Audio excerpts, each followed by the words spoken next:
پشت پناہی سے گریز کابینہ ارکان کے سامنے تنہا چھوڑ دیا۔ امپورٹڈ کابینہ نے ناقص کارکردگی پر مفتاح اسماعیل پر سخت سوالات کی بوچھاڑ کر دی۔ جوابی وار پر مفتاح اسماعیل بھی چپ نہ رہے، ساری کدورت نکال دی۔ آپ کی ہر کامیابی سابقہ حکومت کے نام جا رہی ہے۔ مفتاح صاحب، آپ خود کیا کر رہے ہیں؟ جواب دینا ہوگا۔ امپورٹڈ کابینہ نے اپنے ہی وزیر کو آڑے ہاتھوں لے لیا۔ بگڑتی صورتحال پر شہباز شریف نے بھی لاڈلے وزیر سے ہاتھ اٹھا لیا۔ وزیر اعظم شہباز شریف کی زیر صدارت کابینہ اجلاس میں وزیر خزانہ مفتاح اسماعیل ایک بار پھر زیر الطاف رہے۔ شہباز شریف نے بھی دو ٹوک کہہ دیا، مفتاح صاحب آپ کا دفاع نہیں کروں گا، ٹیکسوں اور تیل کی قیمتوں میں اضافے پر اپنے ساتھیوں کو مطمئن کریں۔ خواجہ آصف نے کہا، آپ کے اقدامات سے ہم سب جماعتوں کا عوامی گراف گر رہا ہے۔ باس کا ہاتھ اٹھا، وزیر پر سخت تنقید آئی تو مفتاح بھی خاموش نہ رہے۔ کہا، عالمی منڈیوں کو دیکھ لیں، مجھے قیمتیں بڑھانے کا کوئی شوق نہیں۔ تسلی دی کہ IMF سے جلد اچھی خبر ملے گی۔ ذرائع کے مطابق کابینہ اجلاس میں یورپی یونین سے GSP+ پر نظر ثانی سے متعلق تجاویز پر بھی گفتگو کی گئی۔ اسٹیٹ بینک نے زر مبادلہ کے سرکاری ذخائر ختم ہونے کی تردید کر دی۔ مرکزی بینک کے مطابق 8.9 ارب ڈالر کے سرکاری ذخائر مکمل طور پر قابل استعمال ہیں۔ سونے کے ذخائر اس کے علاوہ ہیں۔ درآمدی ادائیگیاں روکنے کے اطلاعات غلط ہیں۔ کمرشل بینکوں کے پاس ادائیگیوں کے لیے خاطر خواہ ذخائر موجود ہیں۔ رواں ماہ 4.7 ارب ڈالر کی درآمدی ادائیگیاں کی گئی ہیں۔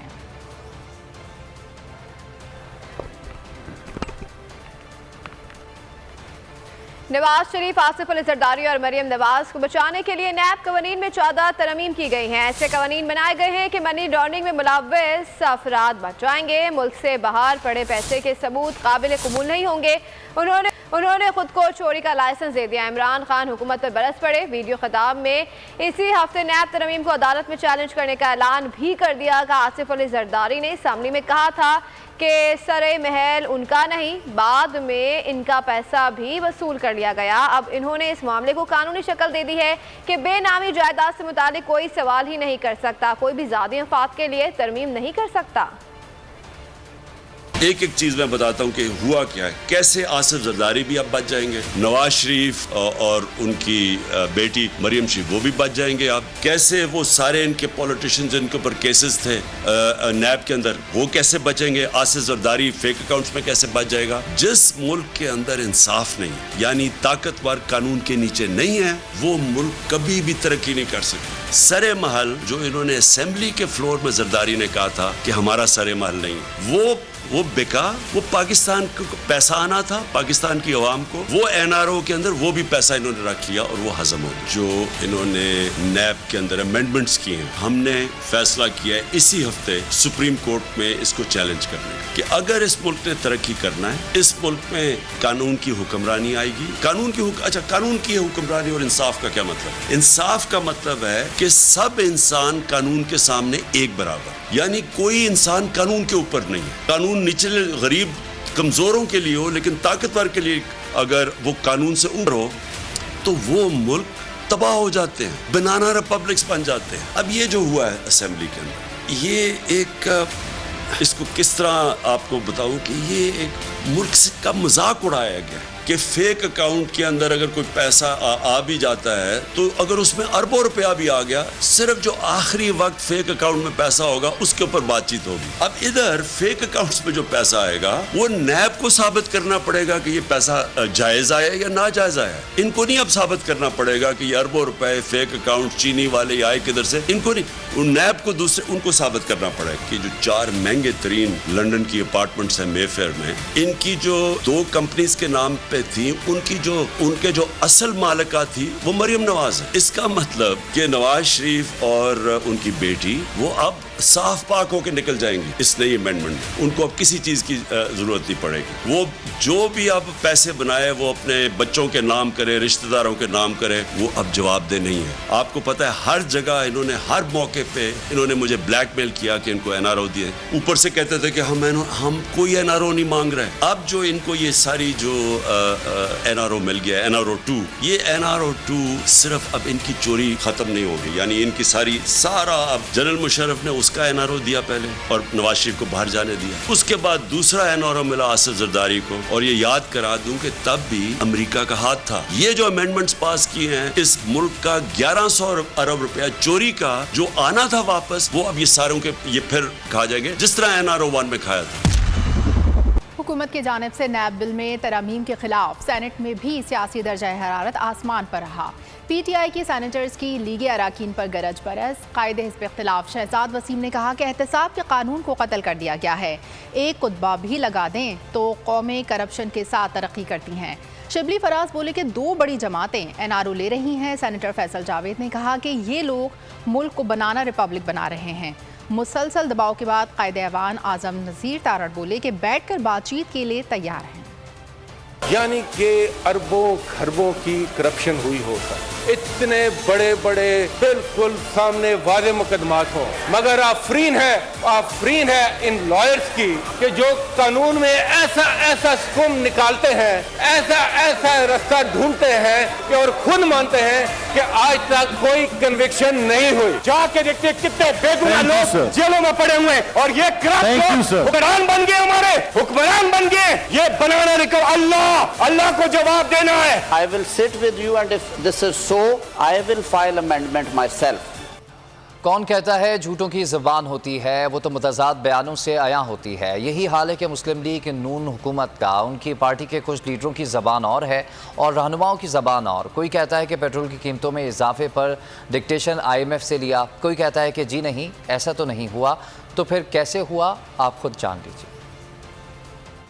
وہی 2019 جولائی کا معاہدہ ہے جو عمران خان کی حکومت IMF سے کر کے آئی تھی, جس پر انہوں نے معیشت کی بربادی کے دستخط کیے. دنیا میں تیل اور پیٹرول کی قیمتیں آسمانوں سے باتیں کر رہی تھیں. قیمتیں ہمیں مجبوراً بڑھانی پڑی تیل کی اور پیٹرول کی.